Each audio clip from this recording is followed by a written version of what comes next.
White text over video of past events. Logo, Chicago Cultural Accessibility Consortium. In partnership with Museum Arts Culture Access Consortium presents Adapting and Advancing, Day 1 Present, Being Creatively Accessible During the Pandemic. At center, black text on a white background with title of presentation. At bottom, logos for MAC and CCAC. At top right, mini video of speaker. Hi, everyone. Welcome. It's so good to see so many people joining us. I think more folks will be trickling in, but we can get started here. Welcome to Day 1 Present, Being Creatively Accessible During a Pandemic. And today's program is sponsored by MAC, which stands for Museum Arts and Culture Access Consortium, and CCAC, Chicago Cultural Accessibility Consortium. I'm sharing a slide right now that includes a logo for MAC as well as a logo for CCAC. Both CCAC and MAC are local access networks, and our missions are very similar, and we're focused on making arts and culture like museums, theaters, and other cultural spaces more accessible to people with disabilities. My name is Christina Gunther, and I'm the president and founder of CCAC here in Chicago. I'm a white woman in my 30s. I have dark hair pulled back in a ponytail, and I'm sitting in my office, which has some sunlight streaming through. I'm grateful that we have some sun in Chicago for a change. Today, we're going to be focusing a lot on how COVID-19 has really changed the world as we know it, and how, as cultural organizations, we have been forced very quickly to adapt, and how many different organizations have really prioritized accessibility for people with disabilities. Another silver lining of this hard time, this pandemic, is that we are able to partner with MAC. So here in Chicago, we're joining forces with our colleagues in New York, which is something we're normally not able to do. And so I want to just acknowledge that this is a big positive for us right now to be able to do that. I wanted to share our logos once again and encourage you to learn more about our different organizations. And also, if you are joining us and you don't live in New York or Chicago, there may be a cultural access network in your region. And I encourage you to check out CCAC's website for more information, and you can see a full listing of different local access networks that may be in your region. And finally, the last piece I wanted to cover today was to acknowledge that this program is free, but it does cost money for us to put this on. The ASL interpreters, the captioning, and then a small honoraria for all of our presenters today all cost money. And we would really appreciate your donation of any amount, but $10 is what we suggest for today. We have a QR code that I'm sharing right now to maybe make it easier for you to donate if you're interested. Otherwise, you can go to chicagoculturalaccess.org/support. And we hope that you'll be able to give a small donation for today's event. And with that, I will stop my screen share and I will turn it over to my colleague from CCAC, Emma McLean, who will be today's moderator. Thank you so much for being here. At left, an ASL interpreter signs. At right, Emma McLean. Welcome, everyone. Thank you all again for joining us today. My name is Emma McLean. My pronouns are she, her. I am a white woman in my late 20s with short, curly brown hair. I'm wearing a dark blue top with a gray sweater. And behind me is my crafting room. So lots of fabrics and other crafting projects behind me. Before we get started today, I wanted to go over a few housekeeping items. If at any point during today's program you have a tech issue, please use the chat function in Zoom, and we will try to remedy that issue as quickly as possible. We have ASL interpretation today, as well as real-time captioning. The captions should be displayed at the bottom of your screen or can be viewed in a separate browser through the stream text link, which is in the chat. If you are having issues accessing either one, please let us know. We've asked our presenters to verbally describe any visual information they share. If I notice that someone has forgotten, I may kindly interrupt and ask them to describe their slides. This event will be recorded. And also, if you need to take a break or stretch, do what you need to do. We want to encourage our speakers and everyone here today to participate in a safe space. We are all going on our access journey, all learning, all have more to learn. Today's focus, as Christina mentioned, is on exploring how organizations have creatively adapted. The pandemic came on suddenly and it has been hard. We have all been forced to pivot, and today we will hear from a variety of organizations about how they pivoted and were able to prioritize guests with disabilities. We are going to have 7 speakers today. Almost everyone's been asked to stick to about 8 minutes for their presentation. After each person presents, we've saved some time to ask some great questions that y'all posed when you registered. First, we'll hear from the MAC team members who have focused on how cultural organizations have incorporated accessibility virtually. They'll speak for about 15 minutes. Welcome Bojana Kokliat, project leader, mapping virtual access in cultural institutions, and Tony Saya, project leader, foundations of inclusion and accessibility, building organizational capacity in cultural institutions. Please introduce yourself, your pronouns, and give a visual description. At top, Bojana and Tony. At bottom, an ASL interpreter. Hi, everybody. This is Bojana Kokliat. So happy to be here in collaboration with CCAC. I am a white woman with short brown hair cut into a bob. I'm wearing kind of those clunky headphones, a tan shirt with black polka dots, a black chunky necklace. Behind me is a light green wall with some artwork. And I use she, her pronouns. Hi everyone, I'm Tony Saya. I too am so excited to be here. I am a white woman in my late 20s. I have brown and blonde curly hair, big brown and gold framed glasses. I'm wearing a gray turtleneck sweater and then a black sweater on top of that. It's pretty chilly here today in New York. And behind me is a tan headboard, and I use she, her pronouns. Slide. Title, Mapping Virtual Access, Current and Future Approaches. At top right, mini video presenting speaker. So this is Bojana speaking again. Tony is on the Mapping Virtual Access in Cultural Institutions Committee. And this committee was started back in August with a grant funded by the FAR Fund.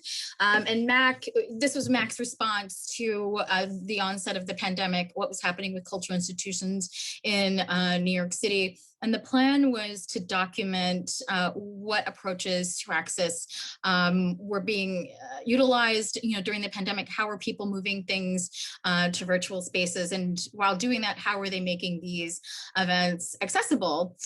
So initially, my plan was just to document what was happening, but it turned into a much deeper project that had more social, cultural kinds of connotations. And some of the ways that I did that, I started off by interviewing at least 21 different people working in the field of access in theaters, museums, galleries, gardens, just all different, different types of organizations that had multiple different uses, and just talking to them about what their experiences were shifting from in-person programming to virtual programming. So we talked about the challenges, but also the benefits, like allowing for things like this to happen, where this has become normalized to congregate together in virtual spaces, and has allowed for some interesting different types of networking.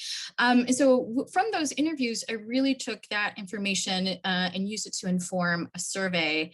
And that survey was also put together by my committee. Tony, again, was helping with that survey. And I think one question that really struck us, or the response to the question was, Tony, could you read that off of the PowerPoint for me? Just want to note that I live with low vision, so Tony's going to be helping out with some of the reading of text on the screen today. Next slide. So one of the survey questions was, how would you rate your institution's accessible virtual programming and content? So far above average was 0%, above average was 47%, average was 37%, below average 14%, far below average 2%, and there was a total of 49 respondents. for this question. Thank you, Tony.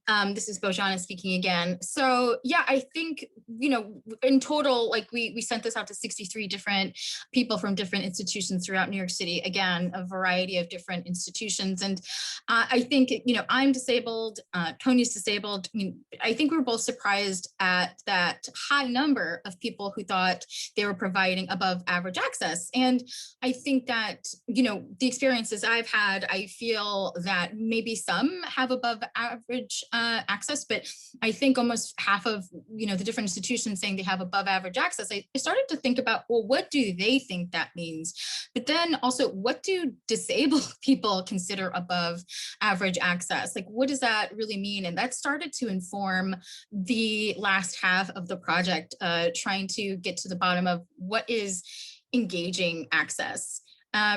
And Tony, we were talking before, and you had a little bit to say, I think, about that as well. And I wanted to make sure you had time to speak about that a little bit. Yeah, I think for Bojana and I during this project, and something that this question got us thinking about is really the difference between basic accommodations and engaging access and an equitable experience.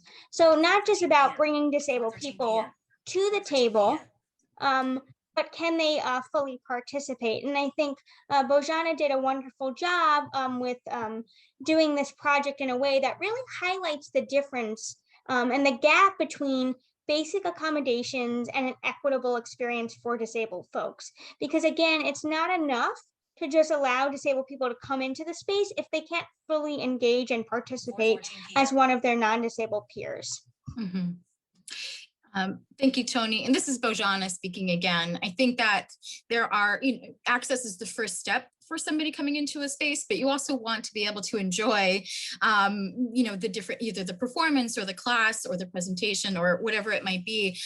So while it's really, really important to have some of those basic types of access, in virtual programming, like captioning, sign language interpretation, self-description and verbal description, if there's, images that need to be described, I think there was a deeper level, of disabled people engaging in virtual access. And I think that during this time, while we were all put together in this really unpredictable moment, we were all kind of experimenting, and there was a renewed attention to access because it was so visible, all of the different programming that was going on online. So I think there started to be this, shift of attention back to access. And so, again, first part was interviewing the different people working in the field of access in New York City and cultural institutions. Second part was this survey where we asked these different questions, but that response that really started to inform the rest of what we did, in this project, because we wanted to think more about what is engaging access.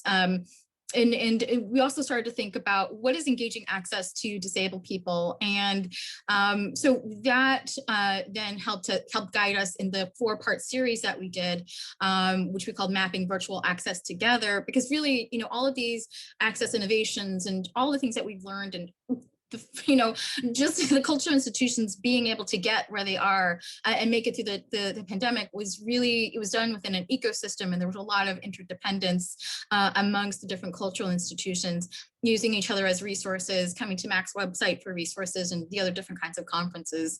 So we really tried to make sure that the series reflected that. The first part was just me talking about the survey we had done. The second part, we had, 4 different professionals come to speak about their experiences. We had somebody from the Whitney, the Public Theater, Daniel's Music. We also had Brick Art and Media Center, just speaking about their different perspectives and how they navigated through the barriers and challenges. And then the third roundtable discussion, which was titled "What Does Engaging Access Mean to Us?"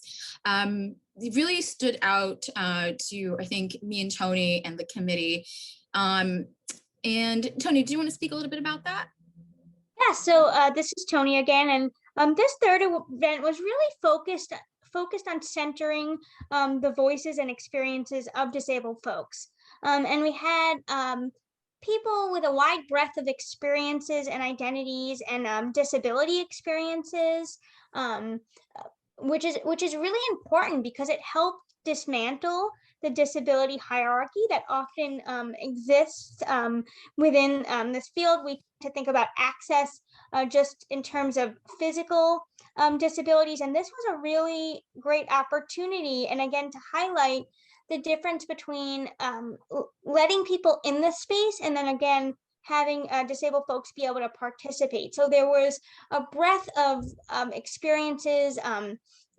Some participants were using communication devices and other supports, while others were speaking more about physical access. Other people were speaking about ASL, interpreting, and just different layers of access. But one thing that, again, I just want to highlight, so often access is framed in this accommodation mindset. And this event really highlighted that the bare minimum is not enough, pandemic or not. And so we really got to hear from disabled people of what it means for them to be able to actively engage. And they gave great strategies from their own experiences. And again, I think this is more important because, again, sometimes disabled people, our experiences are discussed for us, but our experiences aren't centered. So people make decisions based on what they think might be more accessible. But this was a great opportunity to really hear across disability experiences ways that institutions can be more engaging. So for example, providing a little bit more time so that people have time to fully engage, because different disabilities you may need more time for different things. So not having an agenda that's so tight with a limited flexibility, just as one example. And Bojana, I know you have several others, so I'll pass it back to you. Yeah, and I mean, just to talk a little bit about that particular event, I really wanted to hear more from disabled people about their experiences. Like initially, this project was looking to really unpack what was going on within each cultural institution. And I think that was really important to get this snapshot of what access it was like during the pandemic, because it's such an absolute different time than there ever has been, for cultural institutions. But as I got further and further into the project, I'm like, we need to hear more from disabled people and their experiences. And I think, Tony spoke to this a little bit in that third event. We were able to hear about other things that weren't so visible, like things like time, the importance of being seen and heard. Also having, access is also representation. Access is also having disability content being shared. Access is also having disabled people facilitating the programming and the different events. So those were some things that, came up during that part of the series. And I hope to be able to continue this work and talking to more disabled people about their experiences. And we definitely will talk more about this in the second part of the conference, but just what is the future of virtual access? Will it be sustained, the things that we learned? Will it be a hybrid approach? So those are some of the things that we were taking into consideration with this project. And Bojana, can I just jump in real quick?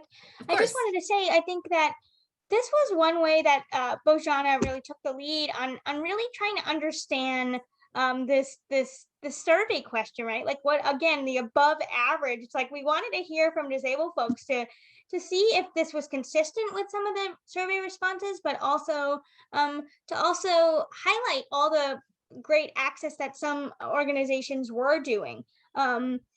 While also acknowledging that during pandemic, right, a lot of flexibility was immediately available that hasn't been always available for disabled folks. Like some of what we've been advocating for years has all of a sudden become available during a pandemic. And so we really gave disabled folks the opportunity to share that frustration and to share that they hope things don't completely go back to in-person, but we developed this kind of hybrid piece to it. And I thought it was really great to hear that right from the people that are directly impacted from greater or lesser access.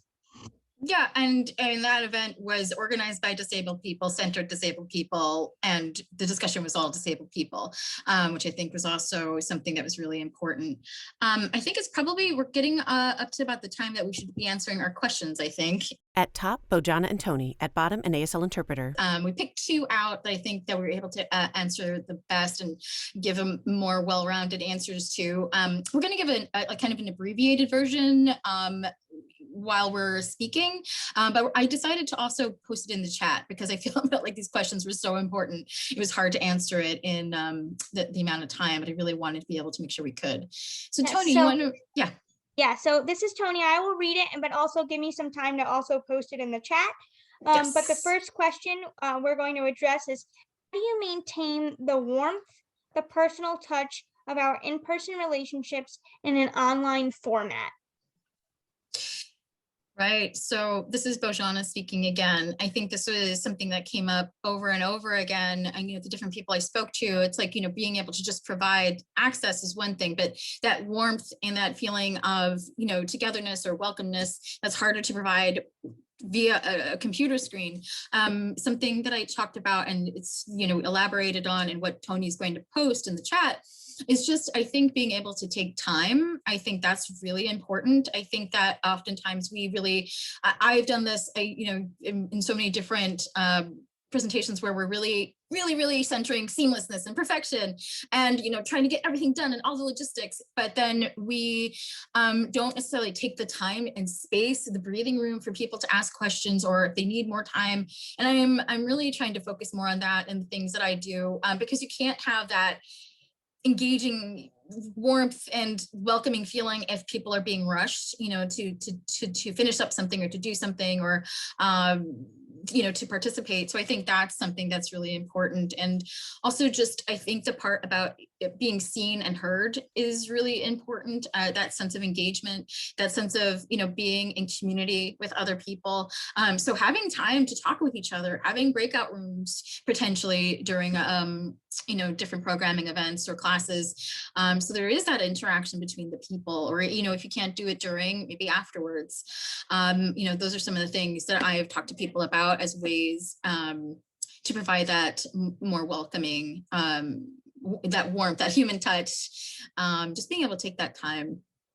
I also just want to add, I think that there's real benefit in prioritizing access and starting events with an access check. It really sends the message that the event was designed with disabled people in mind and not a retroactive approach, which I think it creates, again, the difference between accessibility and a welcoming feel. Again, like we brought you to the table. And I think that's really important. And Bojana, just bear with me. I am working on getting it into the chat. I don't know if we're up for time though. Can somebody let me know? Yeah. This is Hillary. You get about 30 seconds and I can, okay. I can post questions in the chat as we move along too, if you're addressing Sure. it. Yeah. So Bojana, do you want to quickly tackle the second question? Do you want to just like say the question? Have you discovered ways to increase live participation during the actual event and time? I'll just really quickly, I'll say having a multimodal approach, giving people as many different options as possible, that you just open up more possibility for people being able to participate. I want to be respectful of time, so I'll stop there. But like we said, we elaborated on that, and that is in the chat if you want to take a look at that, and always feel free to reach out with any questions to us directly. Thank you everybody so much for being here and listening to me and Tony.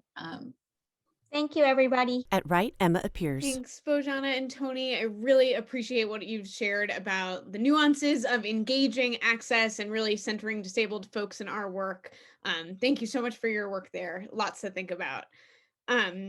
Next up, we're going to hear from Lorena Bradford from the National Gallery of Art in Washington, D.C.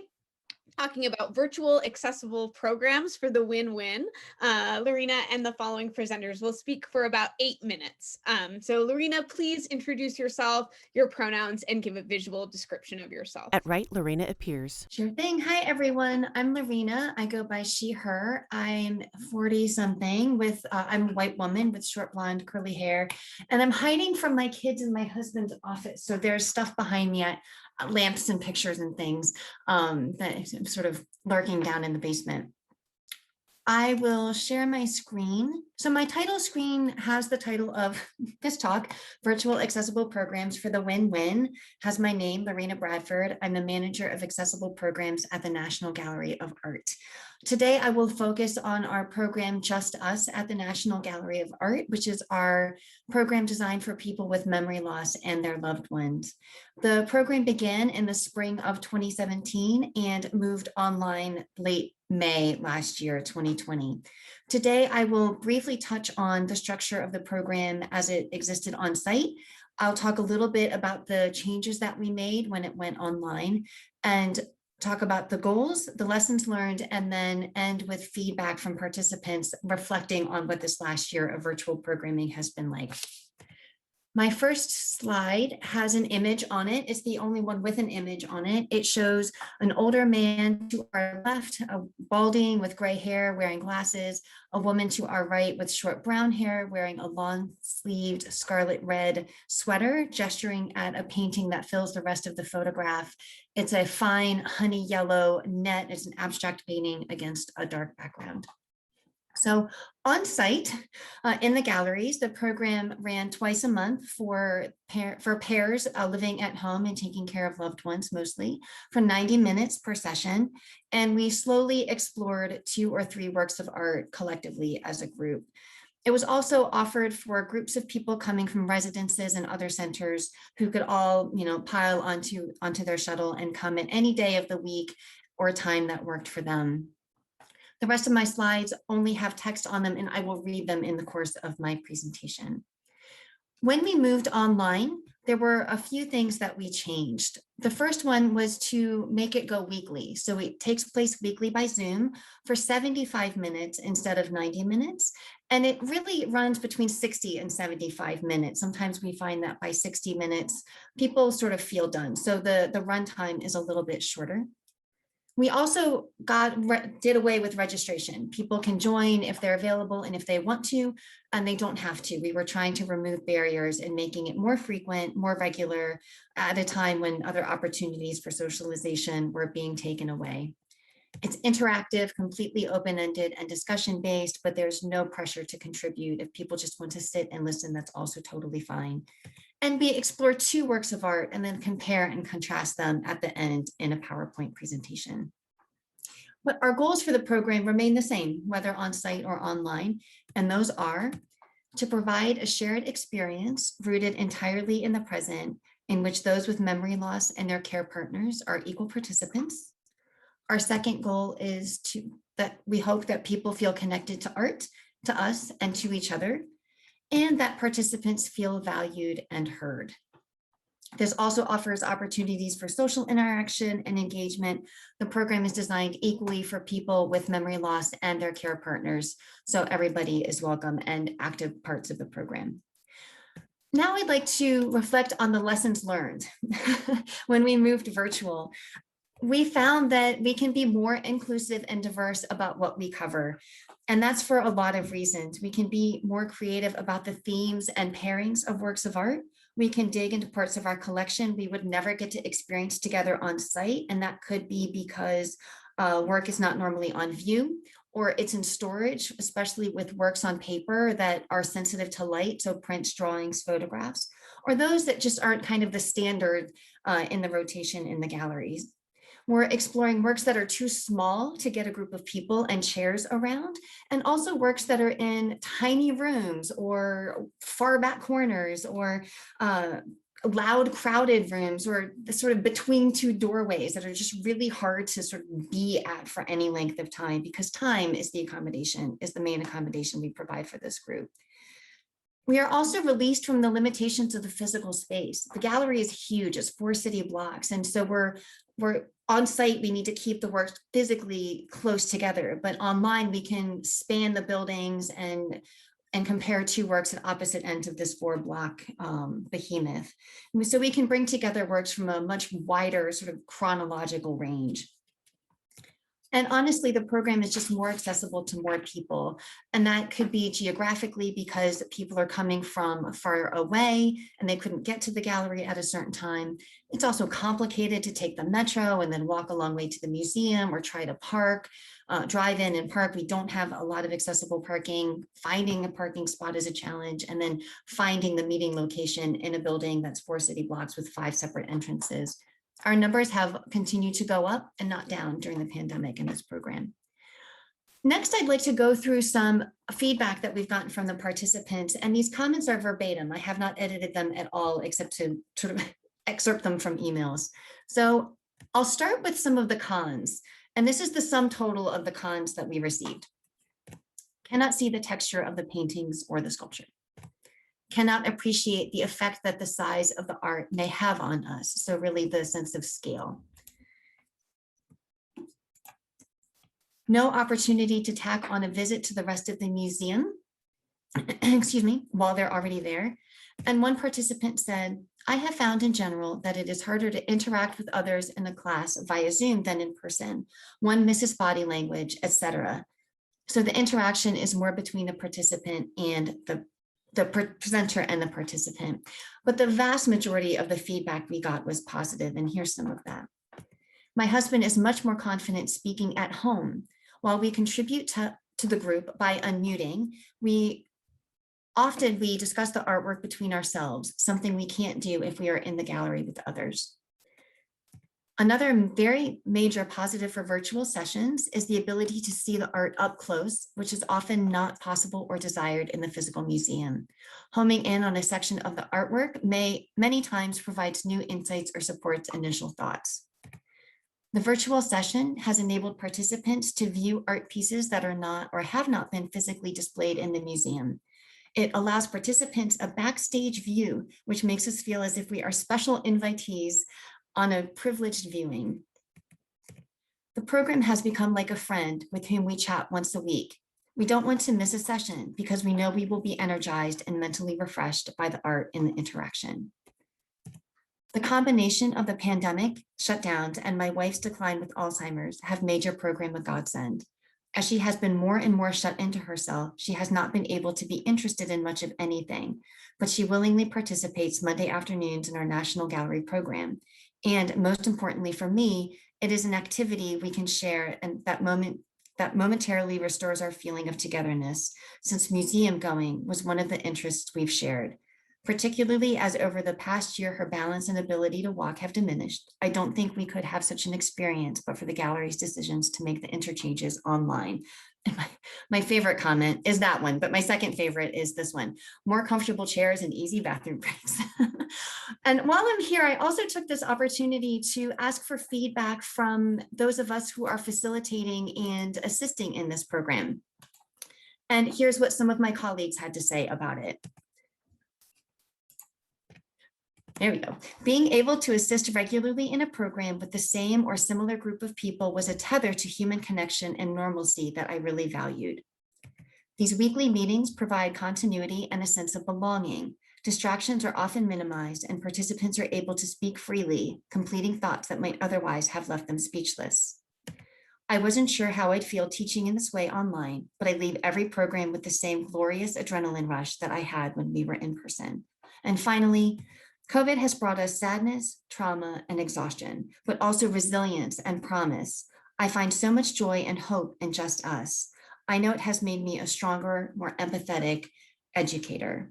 So these reflections show the power of online programs. Their advantages far outweigh the disadvantages and drawbacks. It makes us rethink the truths that we hold dear, especially about this primacy of being with the original work of art. And that is important and it is valuable, but there is room for many, many ways to engage. On this last slide, I have my name, Lorena Bradford, and an email contact, access@nga.gov. If you'd like to be in touch or come observe, we'd love to have you join us sometime. At top, Carolyn and Emma. At bottom, an ASL interpreter. Lorena, thank you so much. That was so wonderful to hear. I have a couple of questions that I'm hoping you can answer. So my first is, as we move into more in-person events, I worry that virtual programming that has made our museums more accessible to some will kind of go away. So how do museums maintain offerings that they have created during the pandemic and in-person programs at the same time? We have to. We absolutely have to. I mean, I can't tell these folks who are coming from all up and down the East Coast that we don't want to talk with them anymore and see them anymore. So I think it's getting these feedback, it's getting these quotes, which I shared with my boss and my boss's boss and my boss's boss, of, passing this feedback up the line and lobbying and advocating for that balance to, instead of every week online, alternating weeks, you have to find a way and you have to advocate within your institution for resources to put towards this. It is so important that we continue to engage with these audiences because in many ways, these online offerings can be much more accessible.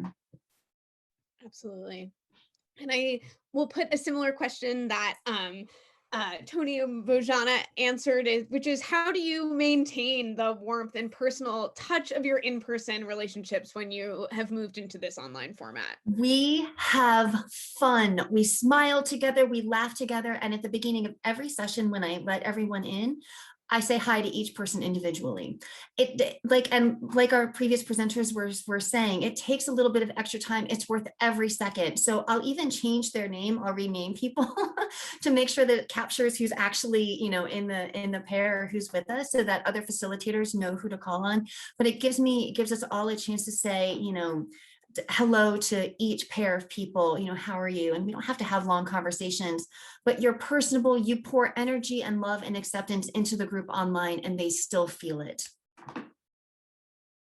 Amazing. That is incredible. And I thank you so much for your presentation. And I loved the way you talked about kind of all the art that is now accessible that might not have been. I think that is such a wonderful reframing of this time that, more people can have access to more art, which I think, is something we would all definitely hope for. Absolutely. Thank you. Yeah.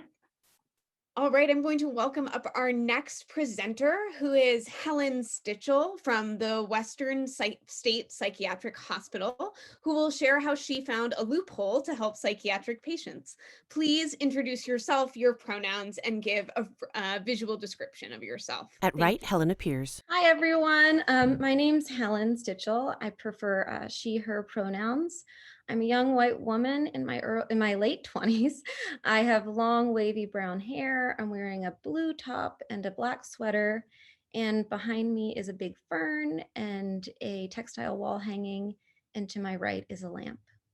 Let me see if I can share my screen.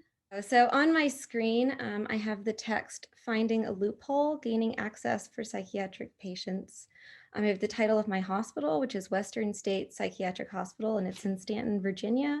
My name, Helen Stitchell, that I'm the Community Programs Coordinator and a Direct Services Associate, Senior 3 is my official title. And I have a master's in museum education from the University College of London. The image in the background is a picture of the Shenandoah Valley, where our hospital is, and an image of the hospital. Okay. So Western State, who we are. I am not working for a museum, which some of you might have realized, but I do work for a state psychiatric hospital in Virginia. So we are one of 3 large state psychiatric hospitals, and we have over 250 patients across 9 patient care units under one roof. So we are very large.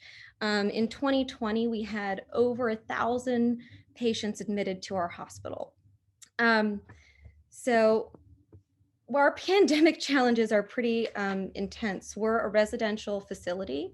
We're a locked residential facility. So we have had no visitors since March of 2020 for any of our patients in any of our patient care units. And we have had to halt all of our educational programming and malls. We've had to take our programming onto units, which is really affected how we've been able to provide programming for patients. This is a really important piece. There's some text which some of my screen is covering, so I'll have a hard time reading, but positive human connection and community engagement sort of helps and maintaining and developing interest aids in sustained long-term mental health recovery. So medication compliance accounts for only a small part of mental health recovery. So a pill isn't a magic thing. A big part of mental health recovery is changing your behavior and logging in and connecting to a community. And we haven't been able to do that for the past year. And in looking for a way to connect, we found our way to museums and connecting through virtual programming. So the challenges with virtual programming for our audience is we have to protect patient privacy. So when we're Zooming with museums, we have to have our audio and our video off, and presenters have to fill out a HIPAA form for us. So there's just lots of communication and details that go into even doing our programs.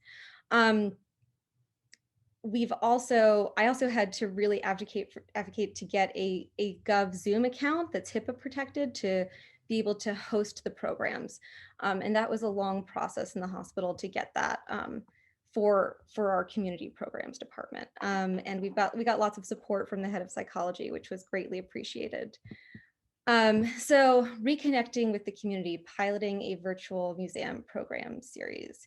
These are our outcomes, and this is all text that's written on this slide.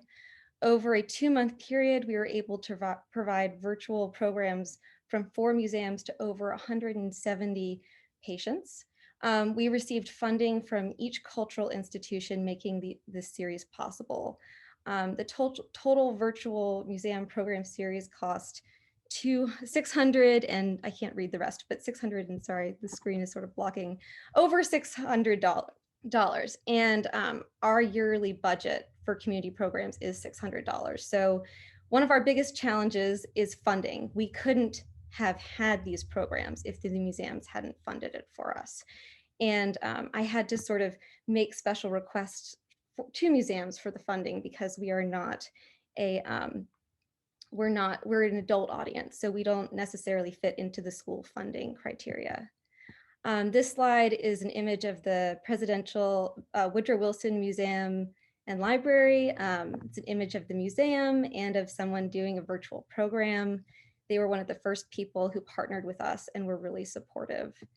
This next image is of sheep in front of the White House and our wonderful presenter, the Director of Education, Emily Kilgore from the Woodrow Wilson Museum and Library. And a lot of these virtual programs not only provided educational resources for us and connection to the community, which helps provide and sustain long-term mental health recovery, it also allows us to talk about contemporary issues that we otherwise wouldn't be able to be able to communicate as providers of mental health services in the hospital. So this next one, not only did the sheep in front of the White House, that was about sort of propaganda and World War I, and we can talk about how what social media is like, how we're being influenced by propaganda and that was happening during World War I.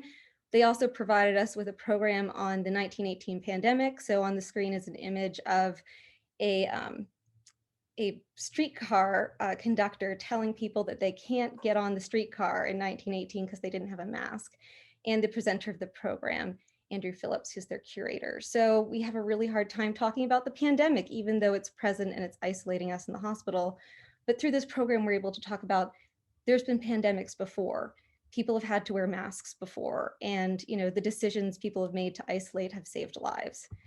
The Frontier Culture Museum joined us. On the screen, I have their logo, an image of some buildings with a pig, and an image of some people shooting a virtual program with, dress from that time period, that colonial time period. And we haven't had any emotional support animals or therapy animals in our hospital since the pandemic. So they gave us a program where we got to go meet all their animals, and that really helped our patients.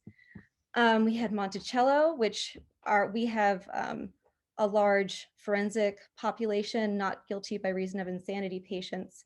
And that population's demographics very much mirror that in a prison population. And so how do we talk about systemic racism when people are very sick? Well, we can talk about, Thomas Jefferson and Sally Hemings, and Monticello really gave us an opportunity to have those discussions. And on the screen is a painting of Sally Hemings, Thomas Jefferson, and an image of Monticello, the actual house. This next slide is of the Science Museum in Virginia, and the actual building, an image of a brain, their logo, and an image of a TED Talk that I included with a woman holding a brain. So the Science Museum dissected a brain for us, which was pretty amazing. So we, talking about the disconnect, not just between, we talk about the mind and mental health, but the brain is a physical organ. So they gave us a really amazing opportunity to connect and discuss the brain in a way we wouldn't have otherwise. This image on the screen says additional outcomes of virtual program series, making space for individuals with lived mental health experience in our museums and our communities.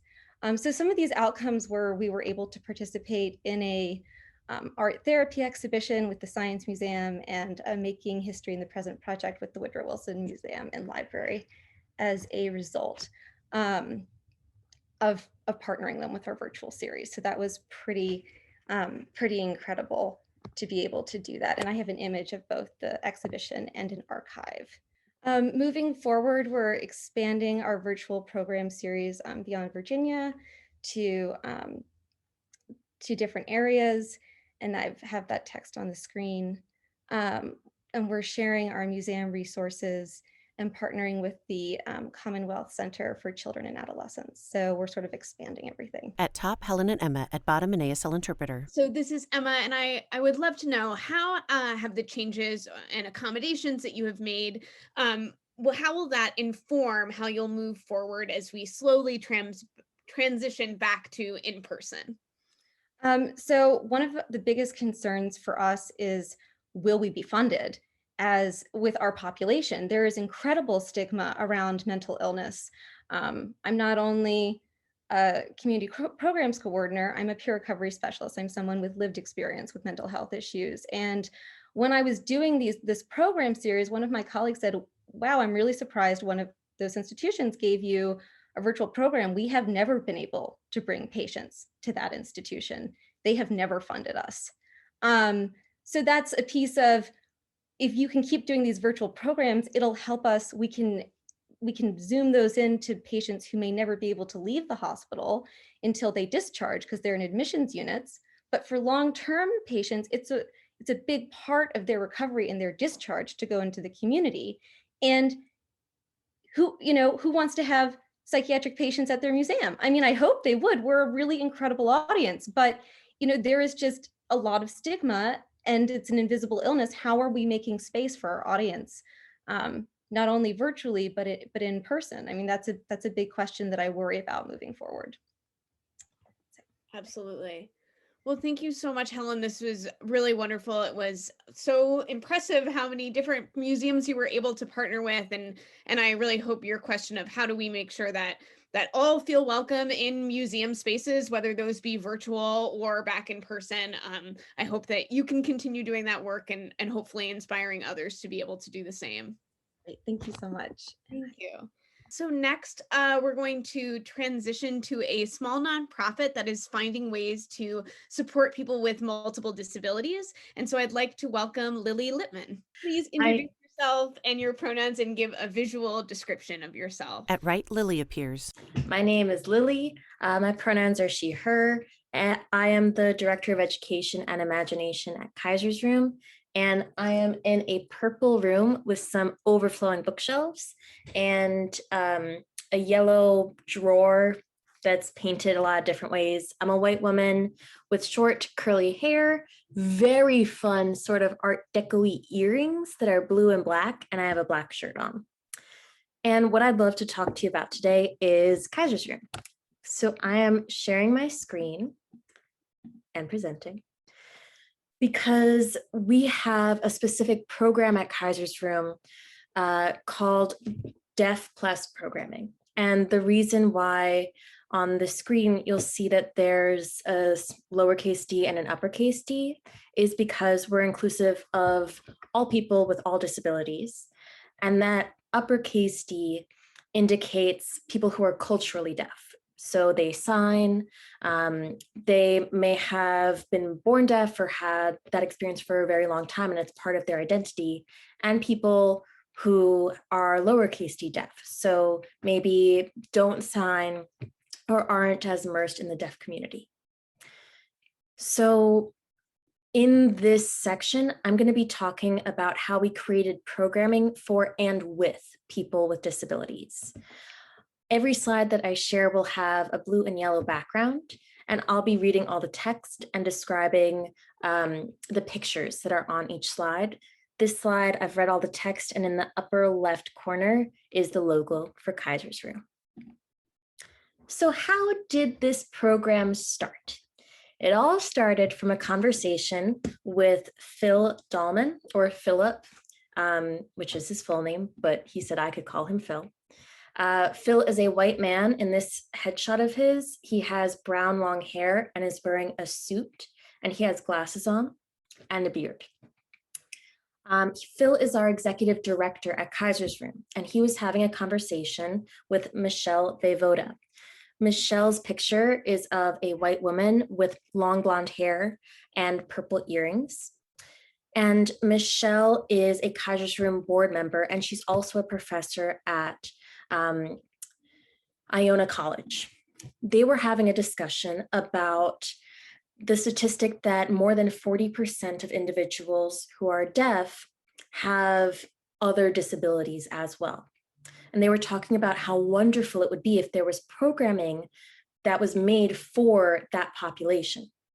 And then Phil was thinking of his friend Leah Kerner, who is on the board of directors at New York Deaf Theater. Leah's picture here is of Leah, who is a woman with light skin with a dark background. She has long black straight hair and a black shirt. And from there, the idea really became more about how we make this collaboration happen and how we center deaf voices in it. So some collaboration started happening with Stefan, who's our founding director at Kaiser's Room. And Stefan was in conversation with J.W. Guido, who is the executive director at New York Deaf Theater. On this slide, you have pictures of Stefan, who's a Black man with a brown jacket and a blue shirt, smiling at a camera, and JW, who is a white man with red hair that's curly and a white shirt. And there's a picture of Jody Falk. Jody is a white woman with blonde hair with a navy blue blazer. Jody is the executive director of St. Francis de Sales School for the Deaf. Stefan wanted to adapt Kaiser's Room's curriculum for this population. And the way he did it was he included JW in that conversation. Kaiser's Room was created because of an experience Stefan had with our namesake, Kaiser. And Stefan and Kaiser would meet and just play. And through imagination games, through theater games, they created a lot of connections and they created a lot of art. So Kaiser's Room creates programming for individuals of all ages with primarily developmental disabilities. So we wanted to take that yes-centered curriculum, that imagination and connection through imagination curriculum, and make sure that it was accessible to deaf students. So JW took that curriculum and added in a common vocabulary of signs and classifiers that he could create with the class to embark on that imaginative journey. And Jody was instrumental in bringing that program to her school. For our first round of classes, it was incredibly successful. And on this slide are different pictures of that class in action. You have different students surrounding JW and the other teacher that he brought with him from New York Deaf Theater. And they're doing a theater game, and JW is signing something. You have another picture on the bottom left where everyone is sitting down on the ground and stretching. And then you have a picture on the right with JW sitting behind a student, and they are doing another theater and movement activity.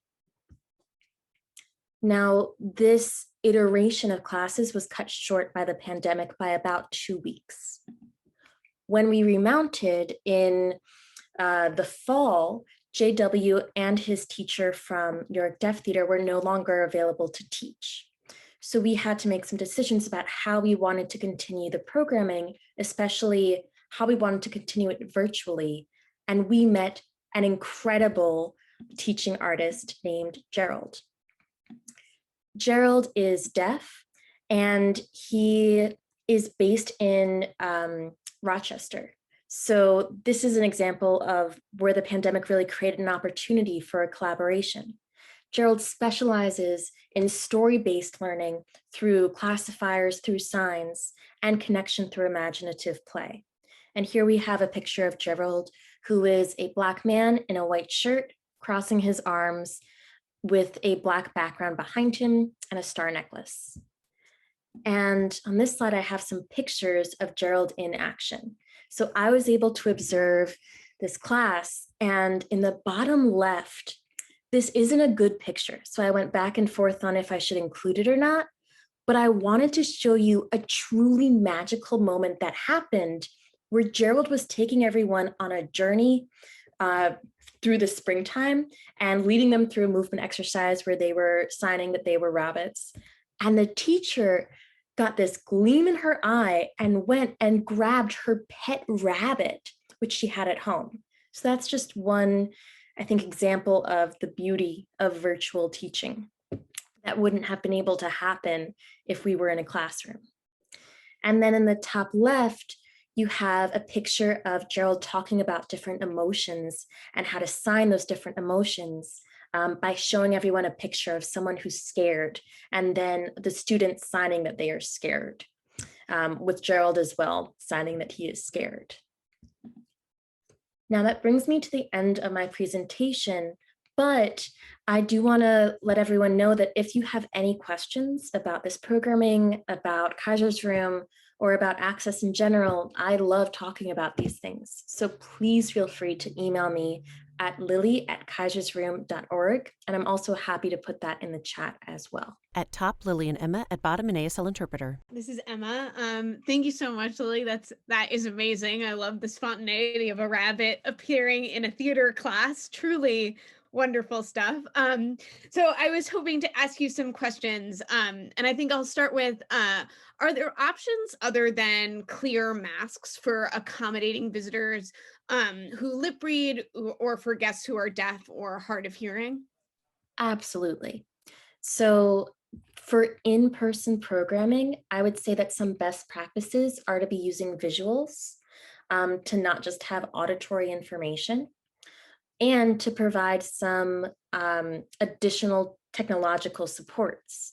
So if you are able to have captioning in your programs, if you're able to have ASL in your programs, and to let folks know that there are also different apps that you can use to closed caption things on your phone.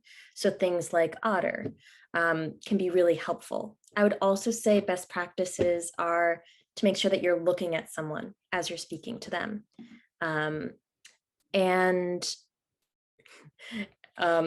Yes, I would say that those are some ideas, and I'd be happy to discuss others as well. Perfect. And then I think my second question would be, how does one offer some accommodations virtually? How do you think about that? So I think that one of the most important things for offering services virtually is to get as much information about who's going to be participating as soon as you're able. So I would recommend to all cultural institutions that when you're having people register for an event, you have a question about accommodations, that people can say they don't need anything or say they do need things, but that you have that there and you give them a point person for who they can talk to, just like Bojana and Tony were saying earlier. That's really important because there might be access needs that come up that they didn't know about and that you didn't know about. So knowing who to talk to can be really important for that. Absolutely. Thank you so much. It was so wonderful to hear how thoughtfully you constructed your programming, with people, with disabled folks. I think that can be a real inspiration for people who are thinking about maybe building some new programs coming out of the pandemic. So thank you so much. Thank you.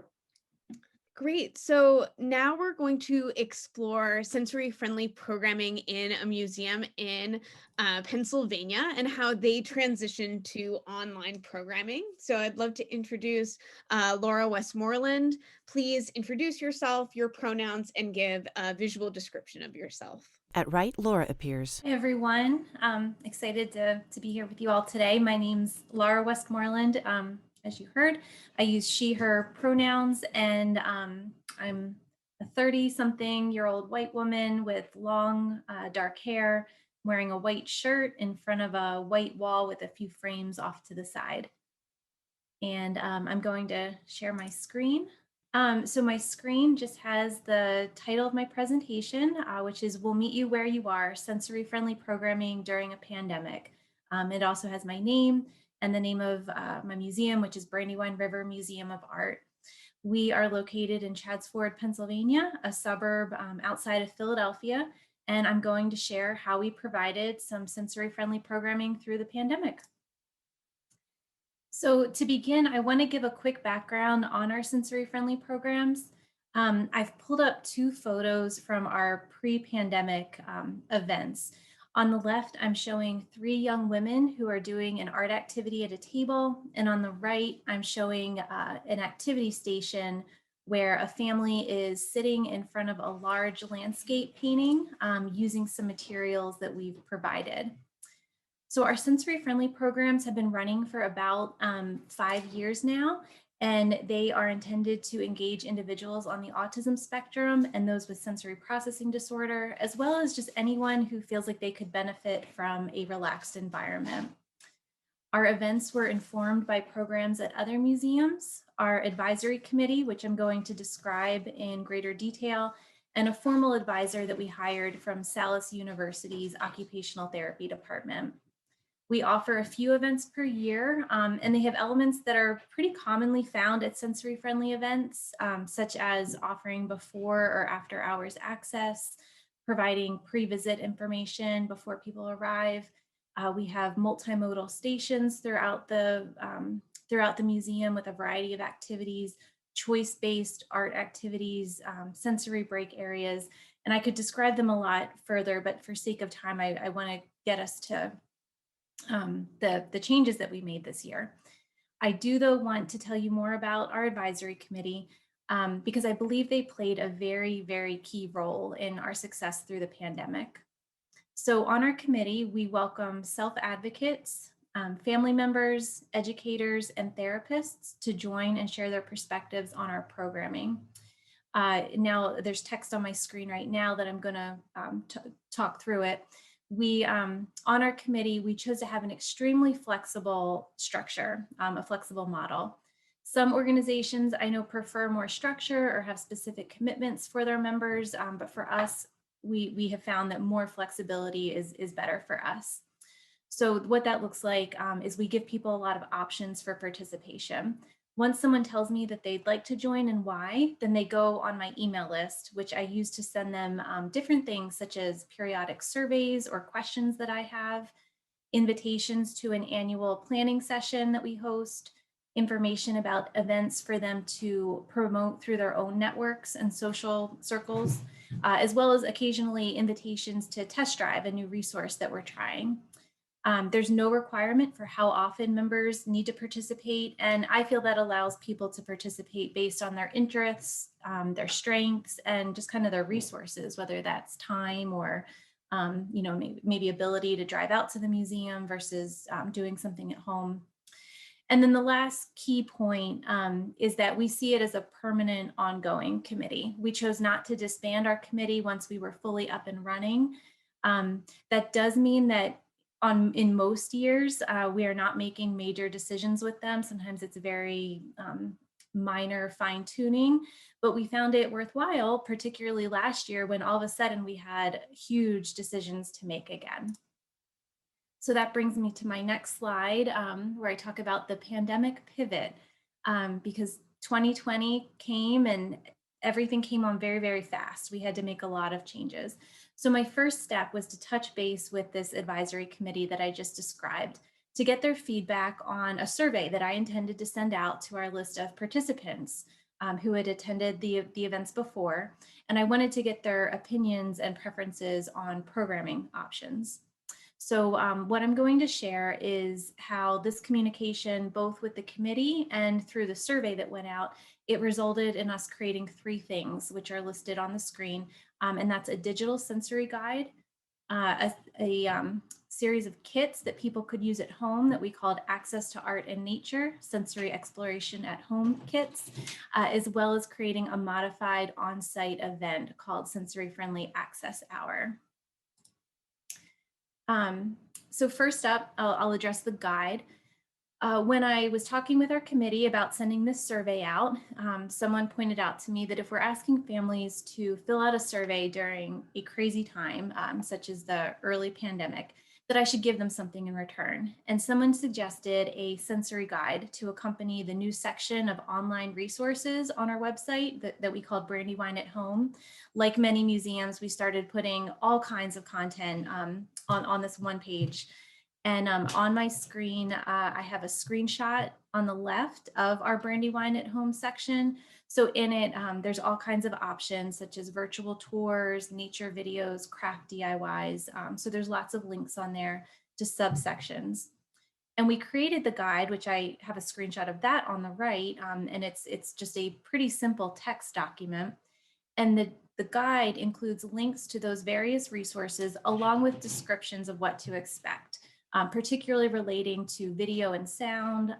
If it's videos, it might say how long it is, what kind of sounds you'll encounter, along with other accessibility information, such as if captioning is provided.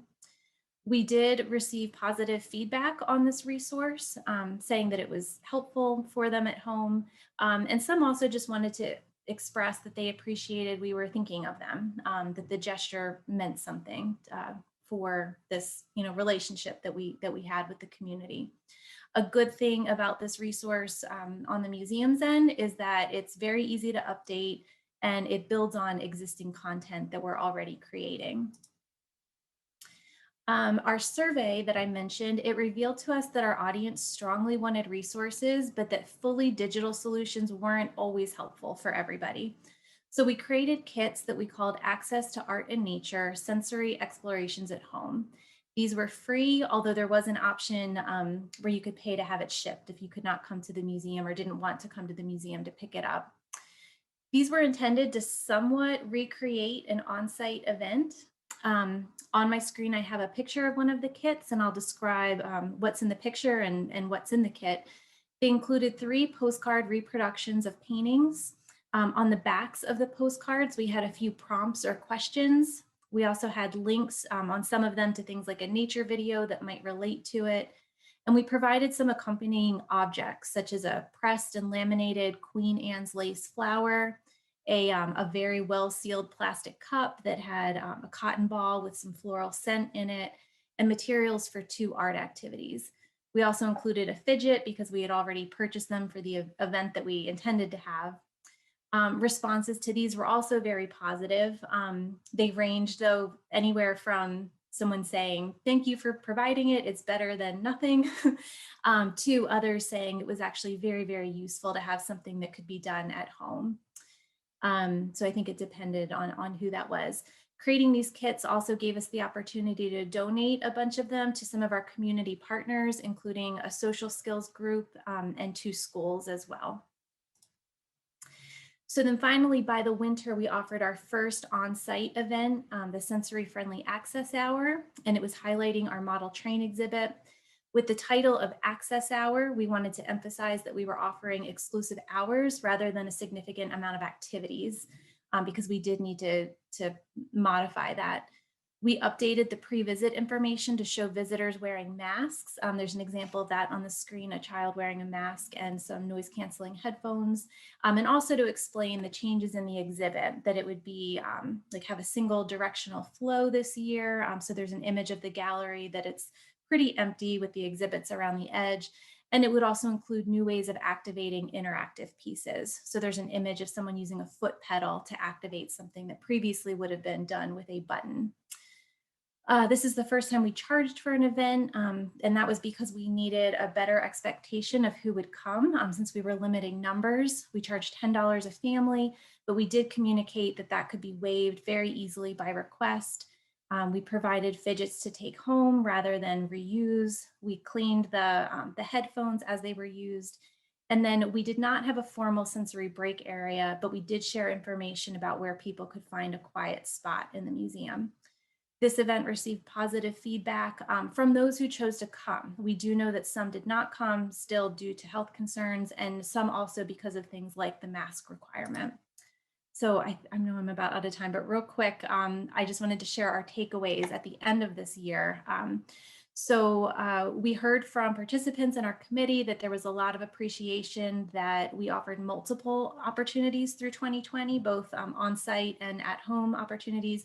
So we realized not everyone's in the same place in terms of if they're ready to go somewhere or what they're willing to do. Some people will do anything to do something in person, even if it means we couldn't offer all of our typical activities. Others are very grateful to stay home and want more opportunities like that. So as we plan ahead, we are looking at making hybrid solutions, which would be kits that can be used on site as part of an event or used at home along with digital components. So that's where we're at right now. And then my final point of where we're at is just realizing again through that advisory committee that there are very creative solutions to the obstacles presented to us. Such as just one little example is for a sensory break area, we've realized we can provide a space and ask people to provide their own or welcome people to bring their own regulation objects or bring their own weighted blanket. We can use things that are wiped down more easily. So that's where we're at. The final screen just says thank you. It has my name, Laura Westmoreland, and my email address, lwestmoreland@brandywine.org, and our website, just brandywine.org, where you can learn more. At top, Laura and Emma. At bottom, an ASL interpreter. This is Emma. Thank you so much, Laura, for your presentation. I was curious what initiatives you were able to take on that without any budget. I know money's on many people's minds, so I was hoping you could shed a little light for us. Mm-hmm. We were able to do a little bit. And the first thing I wanted to point out with that question is just that staying in touch takes no budget. That just, keeping that connection, letting people know that you haven't forgotten, any audience that you haven't forgotten them, that takes no budget. Our sensory guide did not take anything that was using content that was already created. It did take a lot of time, and I know we all have different relationships with time in our institutions, but creating that PDF, it goes online, so that had no cost. Even elements of our at-home kits could have no budget. It did not cost more than running an event. So for us, we were able to use funds that we had allocated for an event to create those. But a lot could be done with our digital images. I mentioned we would have links to, a video that might relate to a painting. You can create lists of questions and prompts, simplified descriptions of your paintings. So all of that could be done with no budget. And this wasn't part of my presentation, but we did connect with some of our different community partners over Zoom just to have, I met with a social skills group where we discussed one of our exhibitions. So if you have your Zoom account, that's also no budget. Wonderful. This is Emma. I'm going to leave it there, Laura, in the interest of time, but thank you so much for inspiring us to go beyond digital solutions and think creatively about what a hybrid future could look like. I'm going to now welcome our final speaker, Lulu Fogarty from BEAT, Bridging Education and Art Together, to discuss working towards access across the board, literally. So please introduce yourself, your pronouns, and give us a visual description. At right, Thanks. Lulu appears. Thank you, Emma, and thanks everyone. Whew, it's tough to follow up these wonderful sharings. I'm Lulu Fogarty. For a visual description of myself, I'm a white woman in my 30s with very short buzz cut dark blonde hair.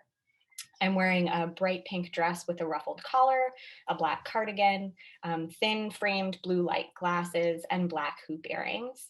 And I'm in a room with light walls with a large painting next to me. My pronouns are she, her, hers, and I am a theater artist, arts educator, and the project manager at BEAT, Bridging Education and Art Together. And I will share my first slide. All right. So all of my slides today will have a light brown background with black Arial text.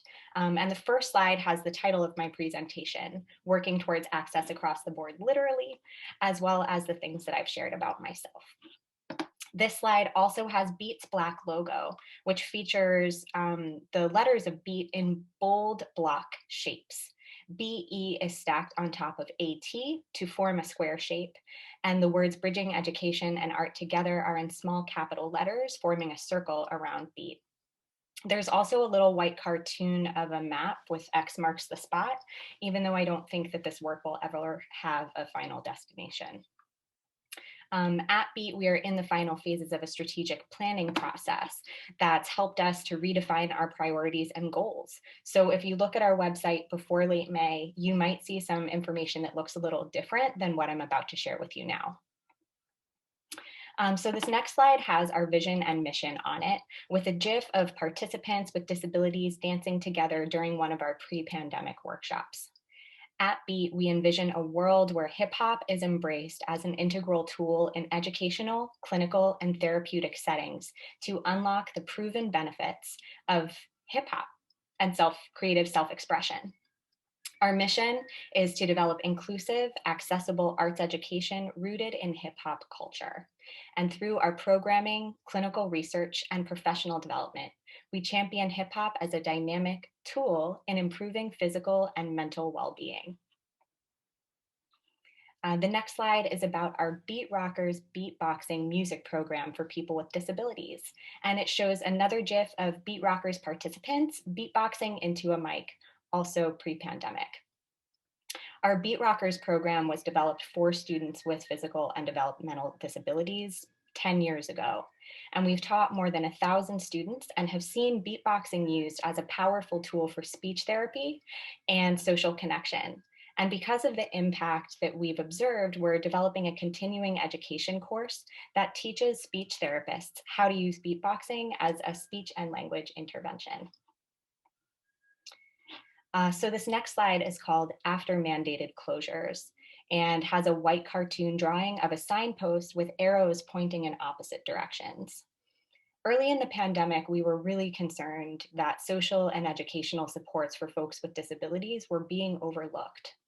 Students with disabilities lost one-on-one supports that they were receiving in person at school, and their grown-ups and caregivers had to become teachers and speech and occupational therapists overnight. As an organization, we lost all of our contracts with schools, which weren't allowed to spend funding on outside vendors. But we still had a lot of grant funding for our Beat Rockers program and knew that it was more important than ever to continue to provide our hip hop arts programming to people with disabilities.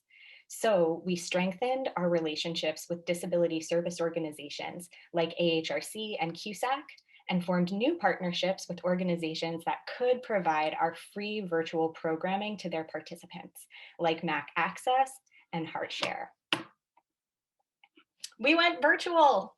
And this next slide shows a GIF of young children dancing in one of our free break-in breakers workshops.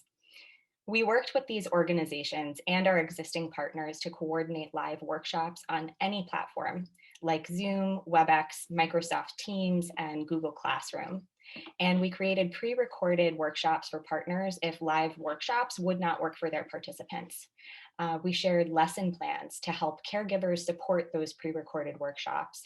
And we also hosted live free open mics and happy hours on Instagram Live. And April is Autism Awareness Month. Woohoo! And while we have never created programming specifically for people with autism, we've had many participants with autism over the years. And we weren't sure where we fit in to supporting the ASD community during this difficult transition.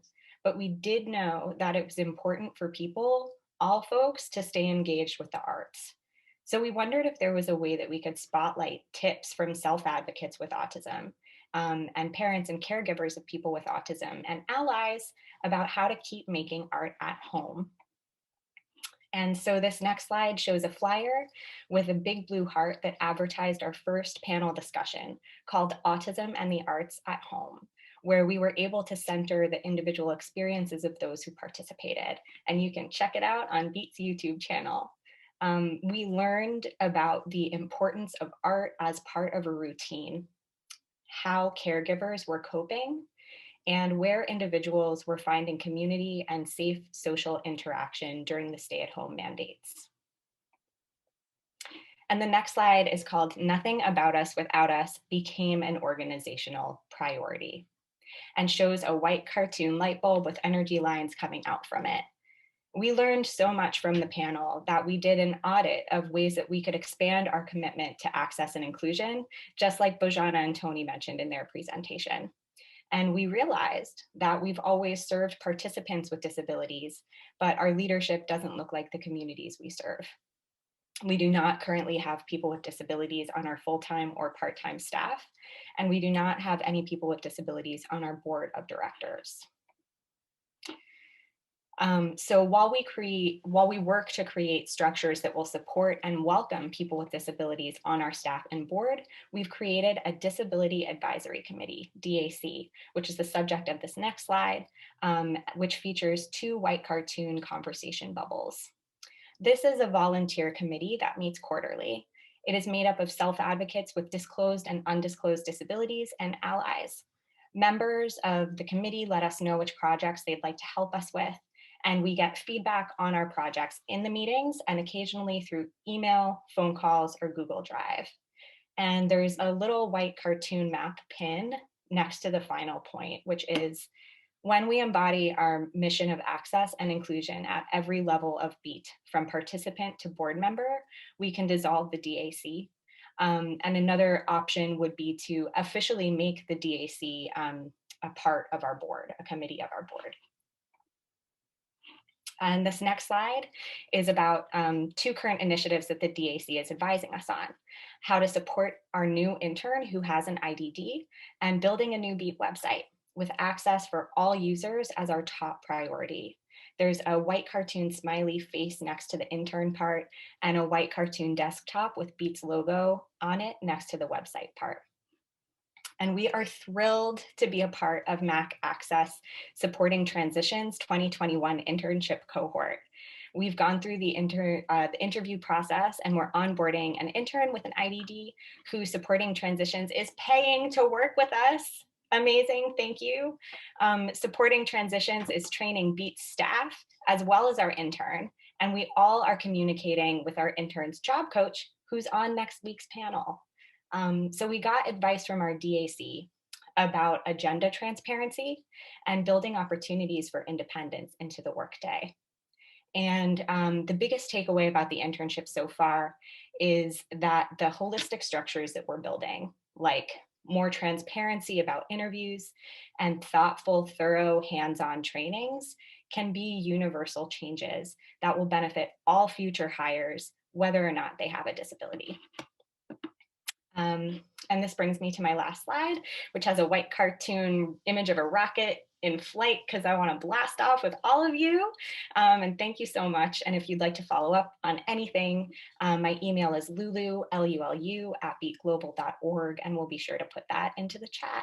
At top, Lulu and Emma. At bottom, an ASL interpreter. This is Emma. Thank you so much, Lulu. That was so wonderful to hear about your programming. Into the I was area. hoping maybe you could speak a little bit to how have your staffing models been impacted during this time, and how has that affected your ability to carry out this work?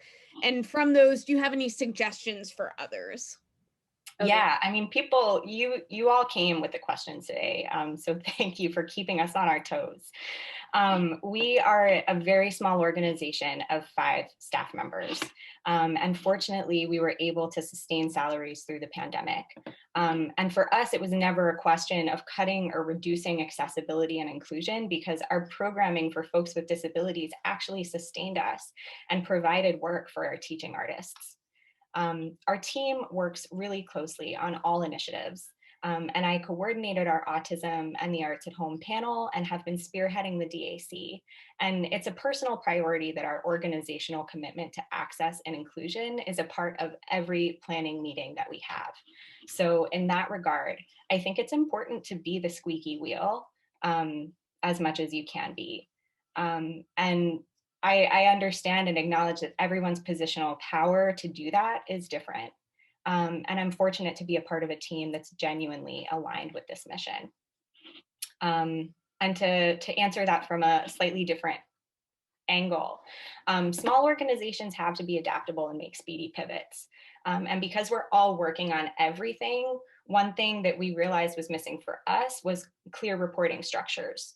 So we're working with an incredible consultant to guide our strategic planning process, Kelly McLaughlin of Fit Nonprofit.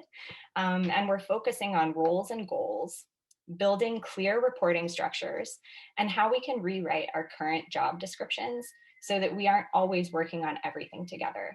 And this structure will create a sustainable work environment for everyone. And through being a part of Supporting Transition's internship cohort, we're really learning that transparency and over communication is the best way to ensure that any staff member has their needs met.